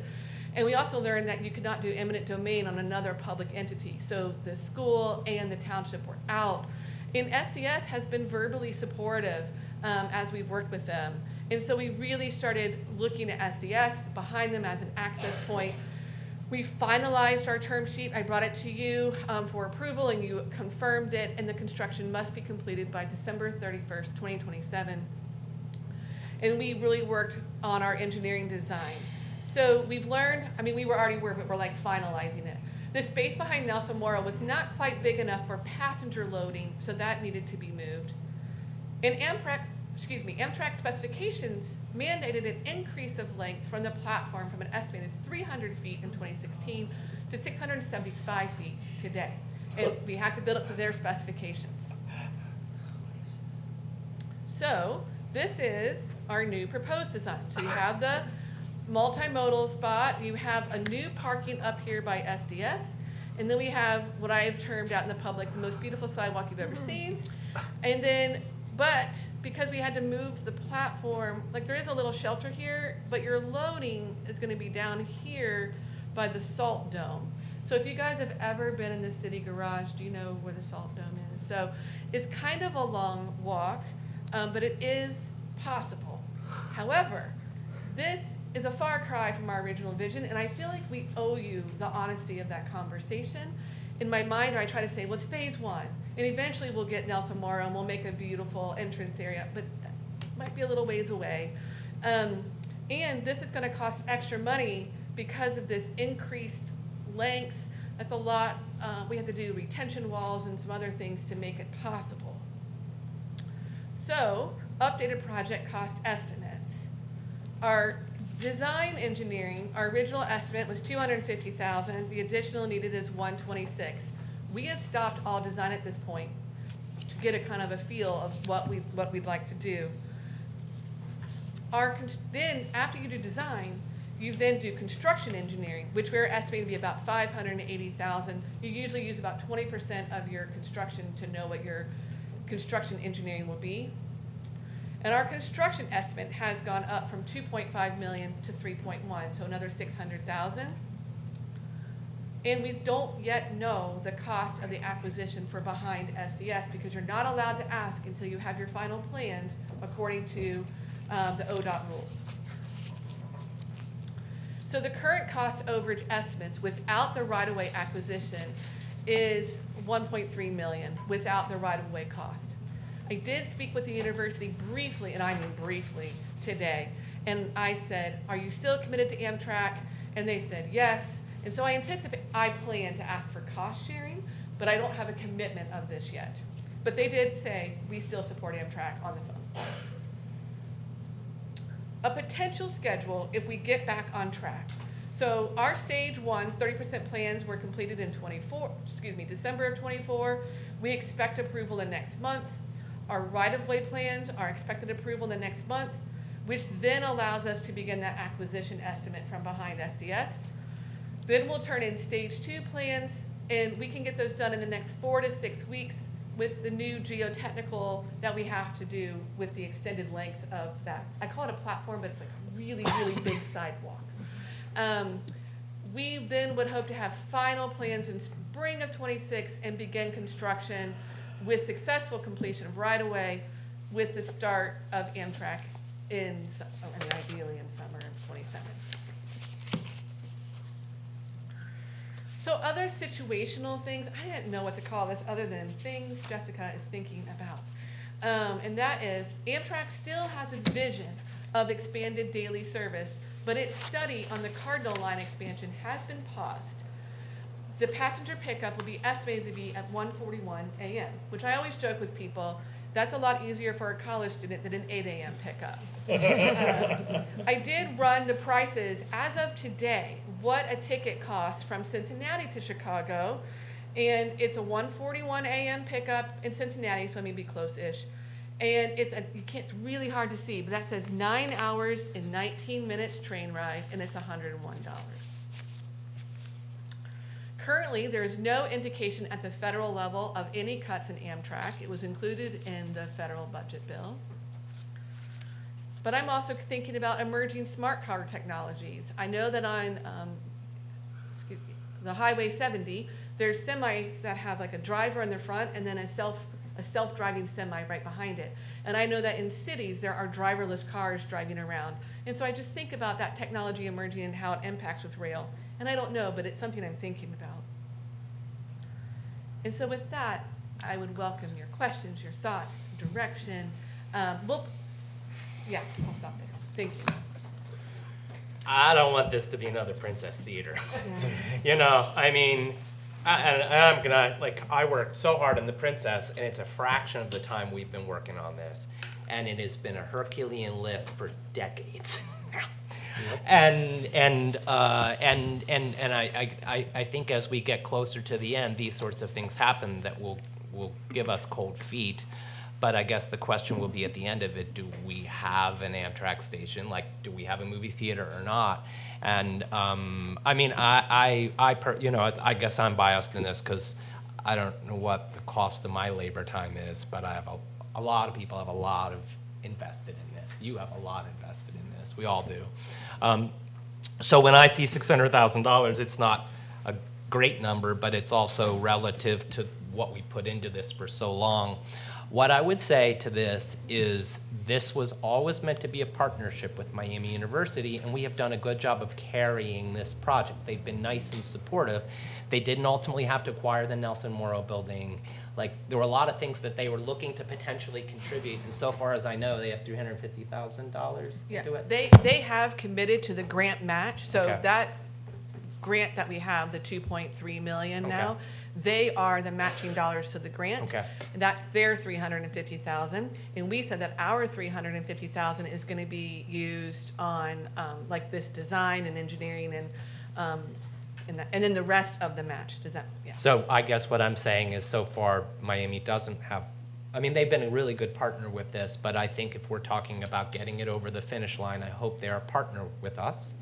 Because as a person who also has too much history, I was part of that site selection committee, and we went with Nelson Morrow Building because Miami and Talawanda strongly said this was the best location. It could have been adjacent to Uptown, which would have been better for the city of Oxford, but we went with what was better for Miami, and Talawanda was on board with it, and now we have to live with the consequences. I just rode Amtrak to Chicago, and it is in the middle of the night, but it's a form of public transportation. If you ride Amtrak, it is full of college students and military people and Amish people, and it's an affordable form of transportation that people use. For $100, you can't even get to the airport. Yeah, and you'd have to park, if you drove to, I think, I'm a long-term thinker, and I know we live in crazy times, but the Cincinnati to Chicago corridor will in the future be a major rail corridor. It's just the geography of it. Unless we totally abandon rail, if we care about a future that's, I think there are a lot of reasons, and we're never going to have an interstate, and it's not great, but my just hope is that this, I understood why we're talking, I heard the past tense, come into your voice. I'm not ready for this project to be a past tense project, because if I do, I'm going to wonder what is Oxford capable of? Can we do the solar that we say we're going to do? Can we save a Princess? Can we save a movie theater? We've done some amazing things, but this is one of these things. Let's not fail at this, is my ask. Okay. Other counselors? Yeah, I agree with Councilor Prithridge on this. I'd like to keep pushing forward. I'm thinking about the letter we all got from Mr. Fisher, was it, a while ago, begging us not to let this fall by the wayside. And that's my 2 cents. Please keep trying. Chantel? I would agree. I mean, this is such an investment in the health of Oxford and bringing more people into town and allowing them the freedom of transportation. Is there anything we can do? Because I heard a lot of verbalized agreements. Is there anything we can do in terms of resolutions, so get it on paper? Yeah, so just hearing from some of you so far, Doug and I spoke earlier today. I think what we'll do because we do want to kind of give our contractor permission to proceed. And so I'll speak with Doug tomorrow, and we may bring a resolution forward, kind of just affirming, knowledge of the increased cost. I'll also work with Miami. I mean, this all started to come together kind of early last week, and then I wrote out to Miami. We haven't had a chance to formally meet. And so I would like to meet with Miami and say, okay, we also need your commitment. And so we can bring that at a very, very near meeting. And SDS too?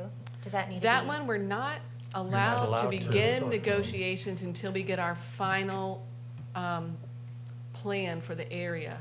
And then and only then are we allowed to begin negotiations on the cost of SDS. There can't be a promise ring or something. Crazy. Well, and you can imagine that the problem with that, because we have no idea what the cost will be. And so. We've just learned in using federal dollars, you gotta be really careful in the steps, and that is like, we have to just wait, so, yeah. But yeah, thank you. Alex? Yeah, keep it up. Okay. Mike? I'm in. If we don't, it's the brass ring, we have to grab it, otherwise we will never, ever, ever, this is our shot. If we don't do it now, This is it. this is it. Yeah. Hamilton Okay. will get a stop and they'll never look at us ever again. Well, it's helpful to hear. I just wanted you to have the realistic picture. I wanted you to have the realistic picture of the most beautiful sidewalk you've ever seen. So, Yes. thank you. The most beautiful, long Yeah. sidewalk you've ever you've seen. ever seen, yes. Okay, thank you very much. All right, then we will move to announcements and communication, and I will begin with Doug Elliott. Thank you, Council. We appreciate your input on these two projects, the solar projects and the railroad platform. And of course, as we all know, we have a limited amount of funds, and so we're doing our best to bring them to fruition, within those limited resources. So we thank you for your input tonight. I wanted to share a couple things with you. I did share this with Council. The city received a check in the amount of $160,604. It represents a year 2 payment from the 3M settlement. This was a settlement for the PFAS contamination, and we were a party to that suit indirectly. The total that we've received for these two 3M payments is $230,250,000, and it's been deposited in our water capital improvement program for funding towards the water softening project. And as you know, it will utilize membrane softening process, reverse osmosis membranes, that will remove these PFAS or forever chemicals. So it has that added plus. So I wanted to share that with you. The county commissioners opened the request for proposals for the centralization of Area 1 and Area 2 courts. I was not able to get any information on what the proposal was. They received one from the city of Hamilton. If the county commissioners are listening to our council meeting, which I doubt if they are, I would hope that they would keep the people that this Area 1 court serves in mind and not inconvenience them by making them go to Hamilton. We have a number of students that do not have transportation there that would, of course, can get on the bus and go there. But, I know we have a dated facility, and we've made some improvements over the years, but I don't believe we've had any problems with security or anything like that I'm aware of. So I would hope that in the final analysis, they decide to keep the Area 1 court here in Oxford where it belongs. And that's all I have this evening. Thank you. Thank you. JJ?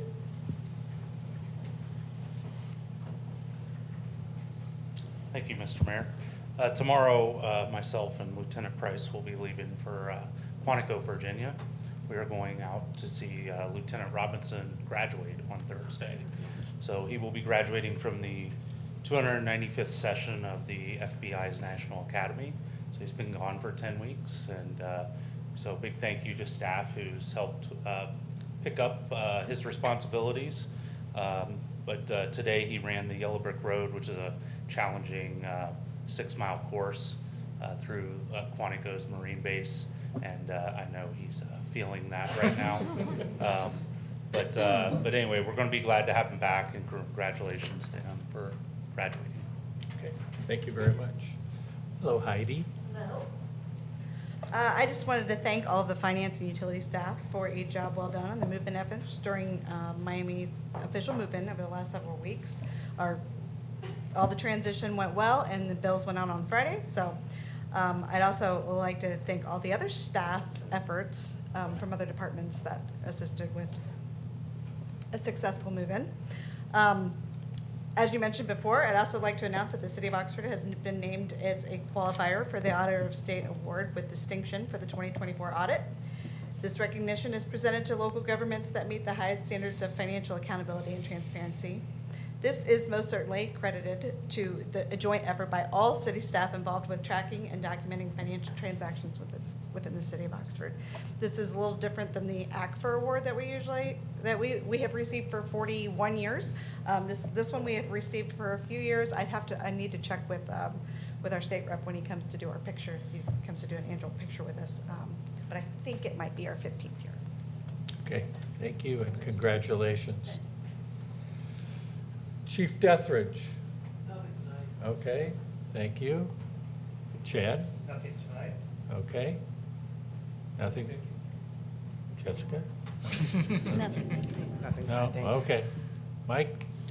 I just want to thank city staff for a great final Red Brick Friday last Friday. I think it turned out really well, perfect weather, it's a good time, so. Okay, thank you. Alex? Yeah, shared kudos, and then also thank you. I did a second ride-along in hopes that it would be busier. It was not. I think it's me. I think I just need, I think I need to always go on ride-alongs, and we will never have another crime in Oxford. But thank you to Officer Paul Hellworth. We had a great time, despite the fact that we rode around a bunch. But it was really interesting to see. Again, I think I'm just so struck by the patience of our officers, right? Like, it was a Sunday night, and I would be completely lying to you if I said Brick Street was empty. There was still a line around the block. And one of the things we talked about is how do you take into account the fact that the students that you're interacting with are not rocking a fully developed frontal cortex, and then you dump a bunch of alcohol and hormones on top of it, and nobody's necessarily making their best decisions. But still approach things like, hey, you have to have guidelines in a container, like you live in a society, don't throw that cup on the ground. And one kid did throw a cup on the ground right in front of a squad car, and Officer Hellworth said, hey, can you put that in the trash can? And much to my really pleasant surprise, the kid was like, I'm so sorry, picked it up and put it in a trash can. So, on the slow nights, it's the little wins. But yeah, so thank you to Officer Hellworth for letting me bum a ride for several hours and talking about stuff. And congratulations, team, on a great summer full of Red Brick Fridays. That's fantastic, and it's so much work to event plan. Looking forward to, because I will be out of town next week, Oktoberfest is on the 13th, and I'm so jazzed about that. It's going to be great. And in October, we will be kicking off our historic walking tours of the cemetery. We're going to do Woodside Cemetery this year, so stay tuned for more information about that. Thanks. A couple of things. Chad, you didn't even mention Doggy Dip. It was wonderful. Best event. It was best event of the year. And then also, I would say most of us in this room feel pretty safe in Oxford. I mean, walking around. I walk around at night. I have no care in the world. But we know that there's a specific demographic, especially young college-age females, that it is not the same environment for them because of the risk of sexual assault and rape. And so I just want to highlight the work that CARES program is doing. However, it is a reactive program, right? It is after a crime has already been committed. There has already been a victim that's been created for the rest of, let's face it, her life. And then there is, on the other hand, a perpetrator and a rapist that has changed for the rest of his life. And so, I think it's important to think about what does that demographic look like. It is typically young women who are not used to drinking. And yes, there is probably underage drinking, but that is not the point. The point is that a person does not know exactly what their limits may be, and that a predator may be knowingly forcing that upon them on top of other drugs. So it's something to think about. I know I have friends who will never move back to Oxford because of the sexual assault that they have experienced while going to Miami.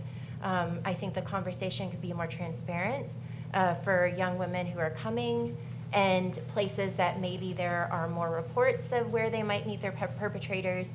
Better work could be done about surveillance, keeping the tapes, putting signs up, free things like that, so that we don't make a rapist and we don't make a victim. So I really look forward to more ways of the CARES program and proactive ways to try to prevent the crime from even happening in the first place. Okay, thank you very much. Amber? I also want to thank staff and the students and community members who came to Red Brick Friday last Friday. It was wonderful. And as Councilor Ragu talked about, I think, do you still do bystander training, or is there still the Miami police? Just to be aware that it's important, if you see something, if you see someone who seems like they're being taken advantage of, who might be in danger, that you intervene. We all have the ability to do that as well. So. Okay, thank you. Jason? Nothing to say that hasn't already been said. Okay. So I just wanted to comment on Red Brick Fridays, because it was, I mean, I super get jazzed about whenever we take over the street, because I'm kind of obsessed with that. But it reminded me of when I first moved to Oxford and the energy I got when I went to my first Thursday evening concert, which is it's a community that isn't just students, and it's just not just townies, and it's not just this or it's just that. It's like when you make vibrant public spaces, of which we're really blessed with, like our Uptown Parks on High Street is a public space that allows everyone to come out. And so it was little kids, I presume from town, playing on slides, and there were college kids, and you know, I was watching an indie band, and some peewee footballers were tossing the football around. It was the whole shebang, all really super happy, all in one place at the same time. And that's a reflection of the Miami community, but it's the reflection of all the people who were like, hey, why don't we have something for the kids? And why we also, and it's the businesses like Shade Makers selling plants to kids. You know, it was just a wonderful event, and it made you just super high on Oxford. And from that point of view, think about some of the things we've been talking about. What I love about Oxford is that, like, Jessica, you know, you say this, I say variant, like we're a small town that dreams big, and that's hard sometimes. You know, we're one of the 3 communities in southwestern Ohio that has a climate action plan. It's like the city of Cincinnati and like us. We're trying so hard to do solar. Most other towns of our size are not even trying to, they're not even going for the brass ring.